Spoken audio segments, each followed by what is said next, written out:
TFI JIC সেলে গুম খুনের অভিযোগে অভিযুক্ত সেনা কর্মকর্তারা ট্রাইব্যুনালে, ন্যায় বিচারের দাবি শিবির সভাপতির। চলুন জেনে নেই বিস্তারিত তথ্য।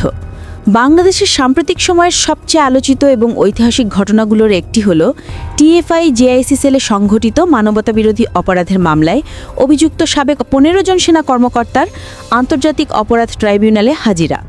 দীর্ঘদিন ধরে আলোচনায় থাকা TFI task force for interrogation এবং জেআইসি জয়েন্ট ইন্টারোগেশন সেল নামের দুটি জায়গা একসময় সাধারণ মানুষের মনে আতঙ্কের প্রতীক হয়ে উঠেছিল। অভিযোগ রয়েছে, এই সেলগুলোতে শুধু রাজনৈতিক ভিন্নমত নয়, বরং মানবিক মর্যাদা, আইন, বিচার সবকিছুকেই উপেক্ষা করে মানুষকে আটক, নির্যাতন, এমনকি হত্যা করা হতো।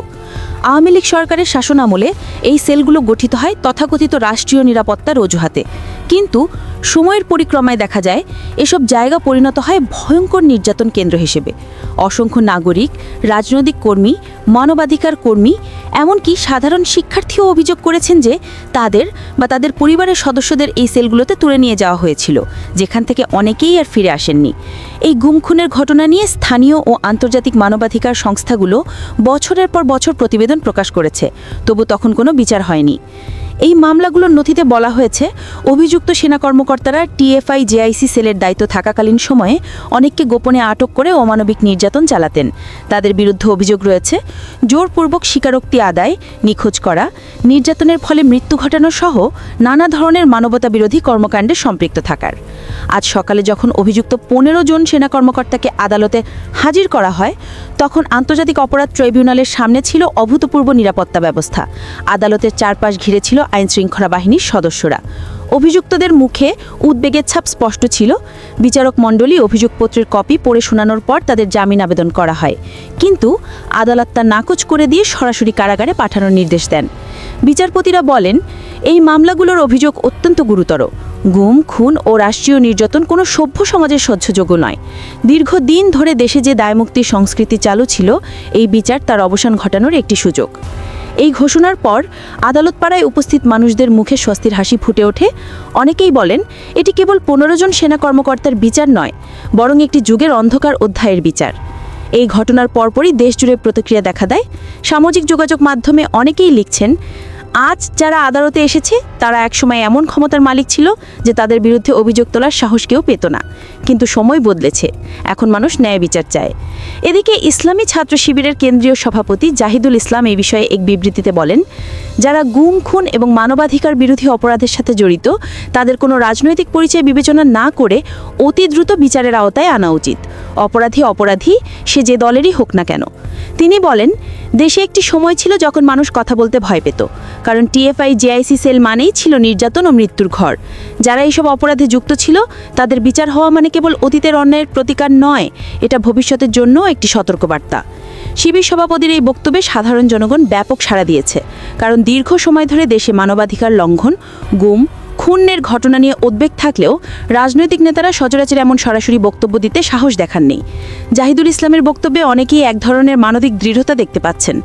রাজনৈতিক বিশ্লেষকরা বলছেন, যদি এই বিচারটি সুষ্ঠুভাবে সম্পন্ন হয়, তাহলে এটি বাংলাদেশের ইতিহাসে একটি মাইলফলক হয়ে থাকবে, কারণ গুম খুনের অভিযোগের ক্ষেত্রে আজ পর্যন্ত কোনো শক্তিশালী ও নিরপেক্ষ বিচার হয়নি। এবার যদি সেই প্রক্রিয়া শুরু হয়, তাহলে ভবিষ্যতে কেউ রাষ্ট্রীয় শক্তিকে অপব্যবহার করে মানুষকে নিখোঁজ করার সাহস পাবে না। মানবাধিকার সংগঠনগুলোর মতে 2009 সালের পর থেকে বাংলাদেশে গুমের ঘটনা ক্রমাগত বেড়েছে। বহু পরিবার আজও তাদের প্রিয়জনের খোঁজে পথে পথে ঘুরে বেড়াচ্ছে। কেউ হারিয়েছে সন্তান, কেউ বাবা, কেউ ভাই, আর কারো নেই কোনো সংবাদ, নেই কোনো ন্যায়ের প্রতিকার।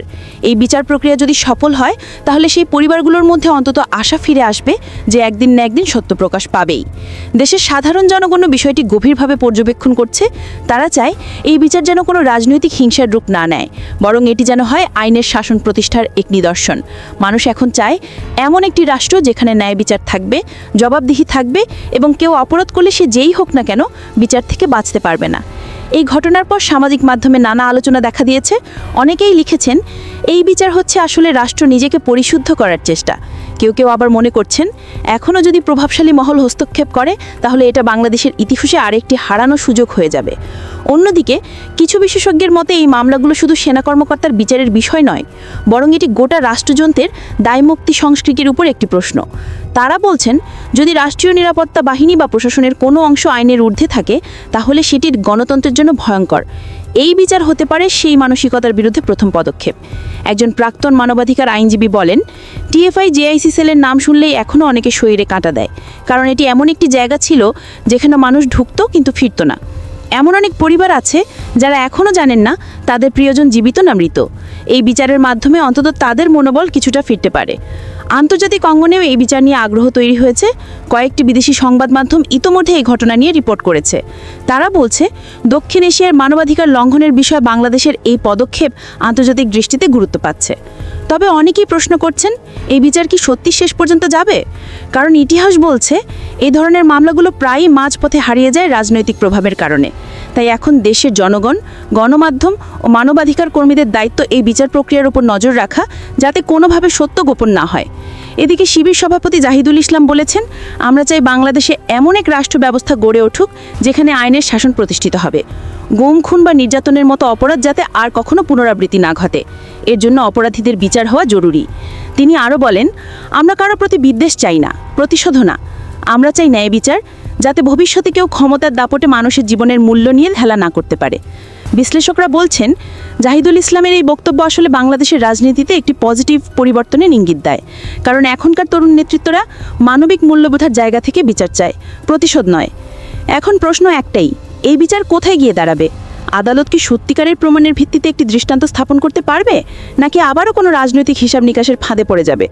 বাংলাদেশের ইতিহাসে আগে এমন অনেক মামলা হয়েছে যা শুরুটা হয়েছে খুব জোরসোরে, কিন্তু শেষ পর্যন্ত নিঃশব্দে হারিয়ে গেছে। মানুষ তাই এখন প্রত্যাশা করছে এবার যেন ভিন্ন কিছু ঘটে। কারণ এই বিচারের ফলাফল শুধু ওই 15 জনের নয়, এটা নির্ধারণ করবে ভবিষ্যতে বাংলাদেশে মানবাধিকার, স্বাধীনতা, ন্যায় বিচার ও জবাবদিহি কতটা নিরাপদ থাকবে।